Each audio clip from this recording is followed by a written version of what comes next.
The greatest day in harness racing happens Saturday, August 6th at the Meadowlands Racetrack. The top 3-year-old filly trotters and colt trotters compete to become champions in the $500,000 Hamiltonian Oaks and the $1 million Hamiltonian.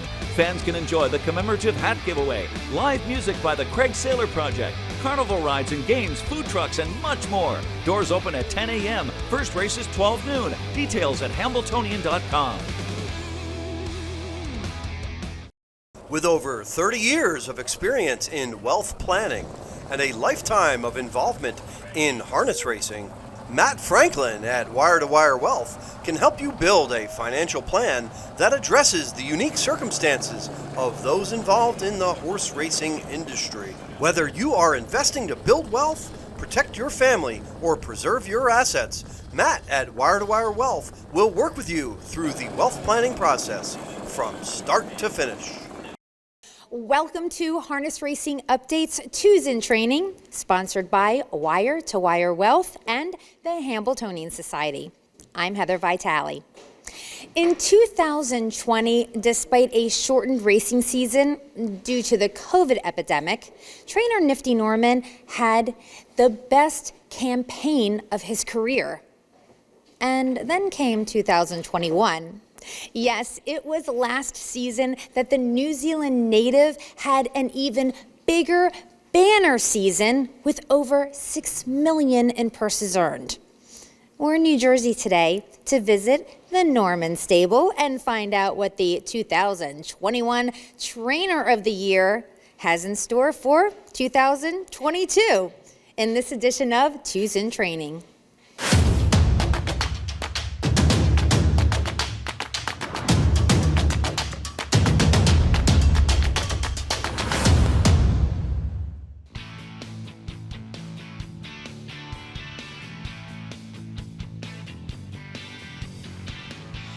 First of all, a Trainer of the Year. That's pretty awesome. How do you feel?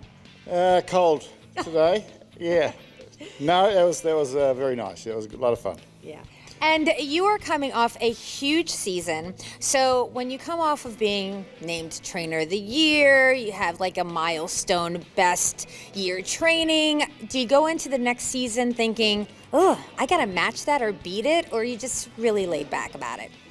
Well, I'm trying to be laid back about it, but I don't want to screw it up too much. I want to try and keep it going, But yeah, it's always a bit of a worry that you'll stumble and have a really crappy year instead, But I think we've got some nice horses, so we should be okay. Well, let's talk about numbers. So how many horses total, and then how many 2-year-olds do you have? I have about 40 2-year-olds, and I have about 60 altogether. There's a few to come from Florida. It could get a little ugly. We might have a few too many, but we'll see we'll get it worked out.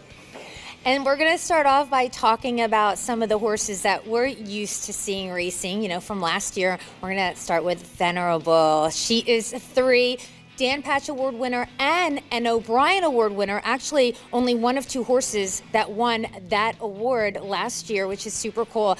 A Millionaireess. Loved watching her. Oh, what a season she had. Yeah, she's something else, and had a fantastic winter. Came back looking fantastic. Looks great. Put on a lot of weight. Grew a lot. Probably as much as any horse can, I think. So very happy with her, and it's always a bit of a worry how they're going to come back. She got a little bit light there towards the end of the year, and I think that probably took away some of her stamina. But she's come back really good, and she's been training back good, so really happy, excited. All right, how about Bella Bellini? She's 4 now, also a Dan Patch Award winner, and another millionaire. Actually, Venerable and Bella Bellini, the only 2 trotters to win over $1 million last year, and you had them both. Love Bella, and how is she doing? Well, she's the same. It's kind of funny because they're mates. They go out together. And they were both turned out down at Peninsula in Kentucky, and they both come back looking fantastic. She's huge, actually. She looks like she's going to have a foal, but that's good. Starting off the year, and she's seems really sound and happy. And now they're two beautiful fillies, and it's kind of funny how they both hang out together and talk about how much money they got, I guess. You know? That's what us girls do. Talk about the important things. You know, that's the thing, though. The last thing I had heard was she was retiring, and then I find out she's not. Yeah, well, it was a funny thing. You know, we were going to retire because there really wasn't enough racing for her. Especially as a 4-year-old, it's tough. We went through it a few years ago with being a magician. There was sort of not a lot of races. It was really hard going racing the older mares. So our plan was to retire her. David bought a breeding to Walner and everything. But then Jeff had told us that they're going to expand the graduate series for trotters and 4-year-old trotting mares. So that was kind of something to think about. And then she finished up so good. We raced her against the age mares there in the last start, and she was really good in that race. So we said, what the hell, give it a go. Okay. And you just mentioned David McDuffie, not only the owner, of course, of Venerable and Bella Bellini, but owner of the year in 2021 and a good friend of yours. A legend, just a legend. That's all I can say. And I think that's enough. If you know David, then that's one word, legend. Yeah. Delilah Hanover. Now, she is one that we had talked about in Twos in Training last season. She was the sale topper for 440 at the Timonium / Harrisburg sale. Mm-hmm. Now, she didn't really set the world on fire as a 2-year-old, but she still made like $150,000 last year. How is she coming along as 3? Yeah, good. You know, she had a couple of kind of really good moments there last year, but then she had a little trouble with consistency. But you know what? She had a lot of bad draws, but she's come back good. She got actually kicked in the paddock down there the last couple of weeks before she came north, and got an infection in her shoulder. So she's a little bit behind the others, but she's going along good now. She's nice and sound, and she also grew a lot and filled out, and really happy with her. And I think she's going to have a much better year. Yeah, I'm really, really looking forward to seeing her. Now, to wrap up our familiar faces, Let It Ride. He is 9 years old, a fan favorite. I get people that personal message me, like on Facebook and stuff, because they just love this horse. He was really successful down under, and he's doing well for you. Yeah, he's actually one of my favorites too, because he just because of the way he is. He's a neat old guy to be around. And he's got some issues, he's tough. He always seems to have trouble with his feet and things, and he's a little bit high maintenance, but for his age, he's pretty damn fast. And, he can beat anybody when he's really good. So, yeah, he's a lot of fun. He's a lot of exciting horse to race. All right, now let's get into these 2-year-olds. We're going to start out with trotters, and we're going to bring in the ladies first. And it's a blonde bombshell, $400,000 at Lexington. Yeah, well, she's a cracker. I mean, it looks like she's worth every penny. She's a very nice filly, probably the best filly I got. And I've got some nice ones. I got some ones that didn't go this morning that are pretty nice, but I got a good group of fillies, but she's one of those ones that just stands out. And she's actually the first foal out of Hey Blondie who did really well, so I'm sure that was something that attracted you to her. Yeah, for sure, and the group, it's the same group.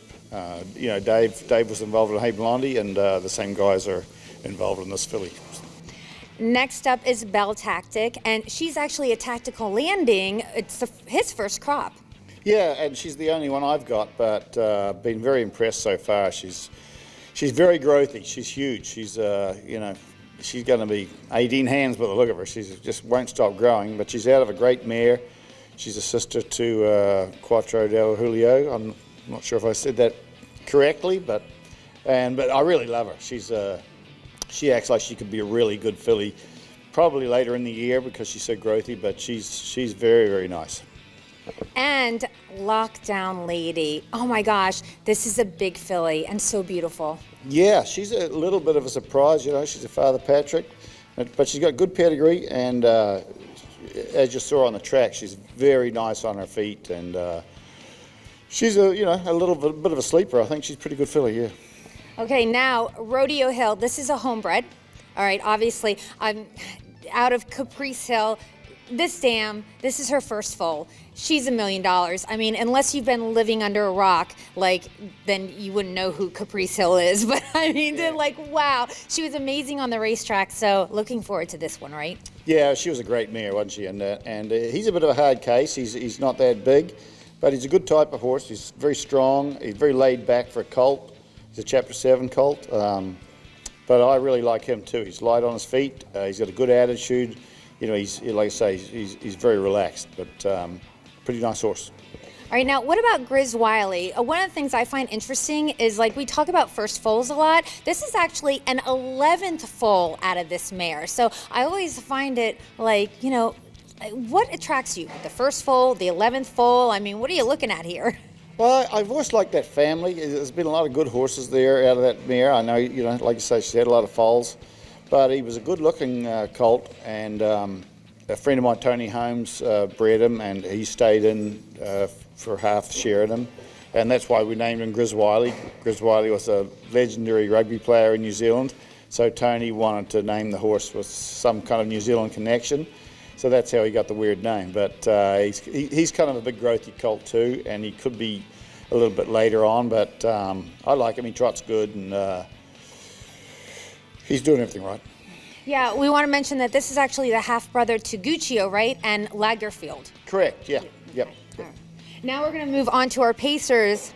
Again, ladies first for the Pacers. Let's take a look at Percy Hanover, a Captain Treacherous $210,000 purchase from Lexington.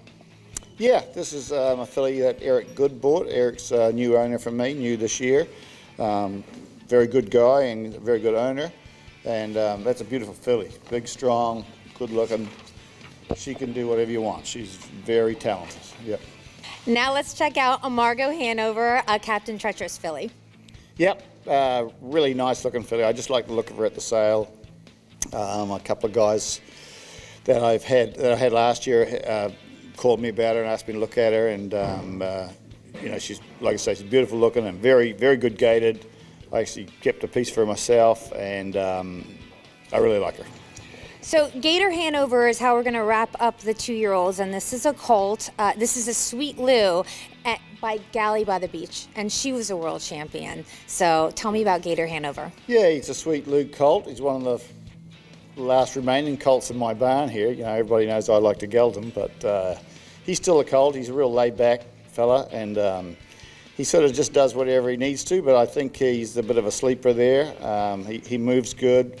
This is another colt of Eric Good's, so we're hoping to have some success and get him up and running, but he seems to have a lot of promise. I did not know that you like to geld them. So see, you always learn a little something. Let's takeaways on Tucson training. So then how come you did not geld him yet? Oh, because he's so laid back. He doesn't bother anybody. You wouldn't know he's a colt around the barn here. Yeah, I got quite a bit of flack for about gelding everything, but you know. It's the Nifty Norman way, so yeah, whatever. What the hell? What the hell? Okay, so, you know, we talk about, like, training horses down, you know, getting them to the races. The ultimate goal is to see them into the winner's circle.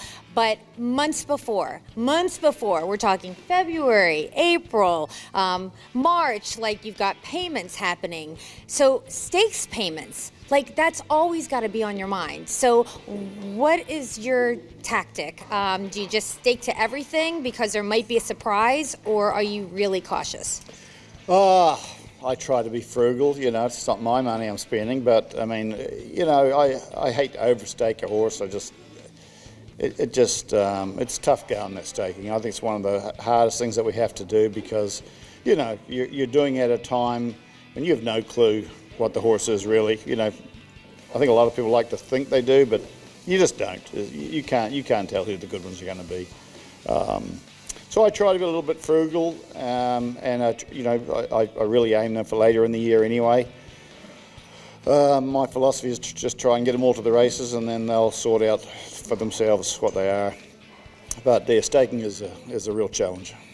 Yeah, it really is, because you don't know at this point what's going to happen. So, but no, I'd prefer to maybe pay more and start later. I think, you know, February and March is very early time to do it. I think we could adopt a better program than what we do. So today, it's 29 degrees here in New Jersey.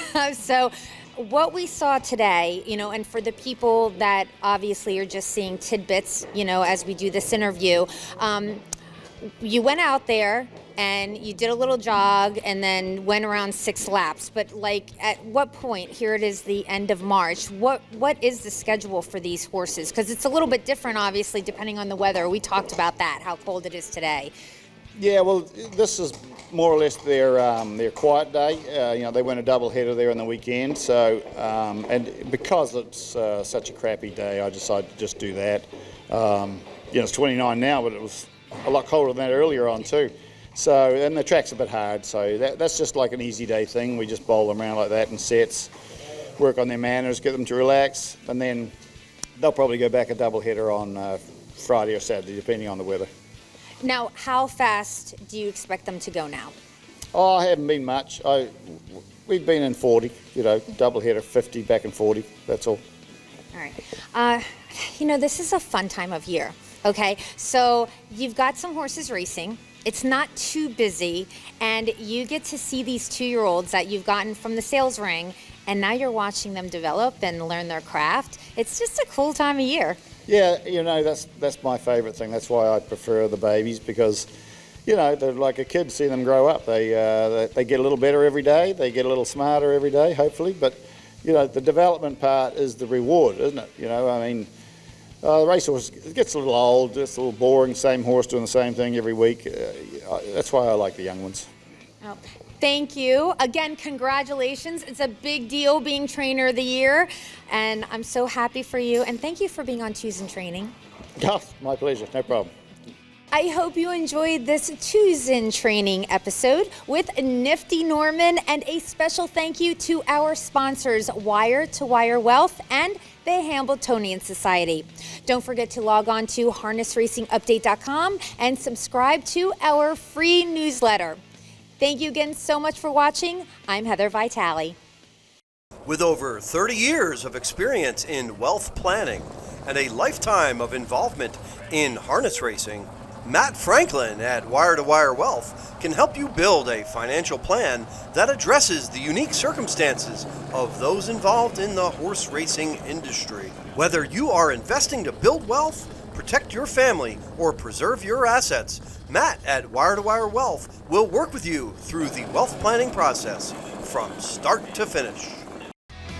The greatest day in harness racing happens Saturday, August 6th at the Meadowlands Racetrack. The top 3-year-old filly trotters and colt trotters compete to become champions in the $500,000 Hamiltonian Oaks and the $1 million Hamiltonian.